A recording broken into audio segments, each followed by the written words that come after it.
สบายดีทุกคน มื้อนี้มาเจียวน้ำตาล อันนี้เป็นน้ำตาลมะพร้าวเนาะทุกคนเรามาเจียวแล้วเราก็สิเอามะพร้าวลงสิเฮ็ดใส่ขนมแนบเด้อไปใส่บาตรเด้อทุกคน มาเอาบุญน้ำกันเด้อ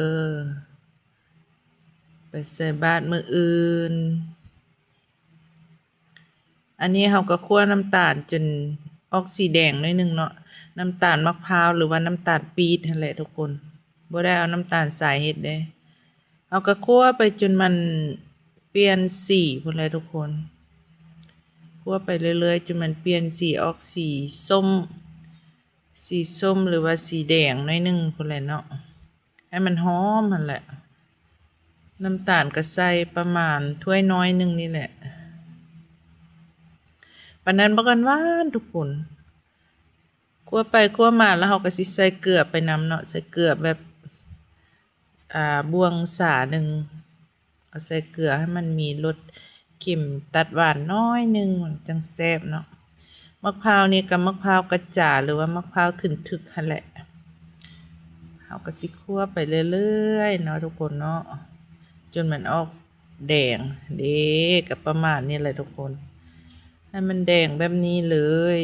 ก็คั่วไปหอมกินก็หอมกุมบ้านกุมเมืองเลยทุกคนเอ้ย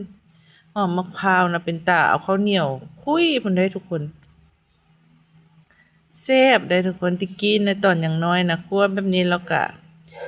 ตักใส่อันกระโปะมะพร้าวเนาะแล้วก็เอาข้าวเหนียวจ้ำแล้วก็มานวดแป้งทุกคนแป้งนี่ก็สิมีแป้งข้าวเหนียว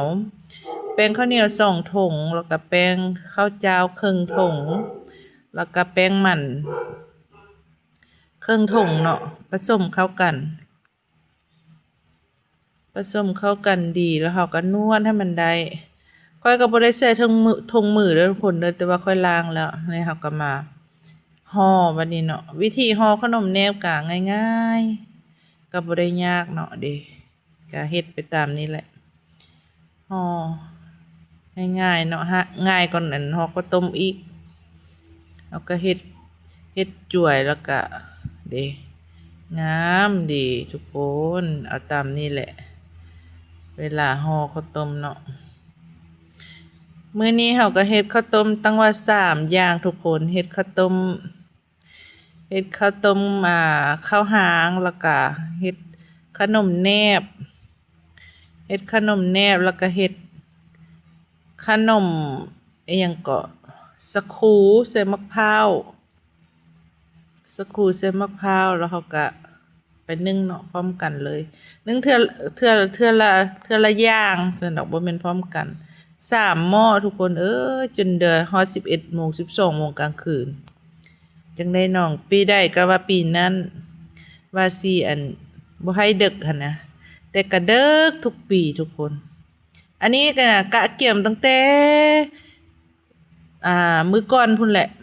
ตัดตองไว้ตั้งแต่มื้อนั้นปานนั้นเฮ็ดแต่เช้าๆได้นะปานนั้นยังดึกเหมือนเดิมทุกคนเอ้ยก็สร้างมันเนาะเฮ็ดเอาบุญเด้ทุกคนเฮ็ดบุญนี่เฮาเต็มใจเฮ็ดด้วยความบริสุทธิ์ใจเฮ็ดด้วยความที่ว่าอยากเฮ็ดเนาะถ้าเฮาบ่อยากเฮ็ดสิเฮาขี้คร้านสิเฮาก็บ่ได้บุญเนาะมาเอาบุญนำกันเด้อทุกคนมื้ออื่นน่ะเจอกันคลิปหน้าเด้อบ๊ายบาย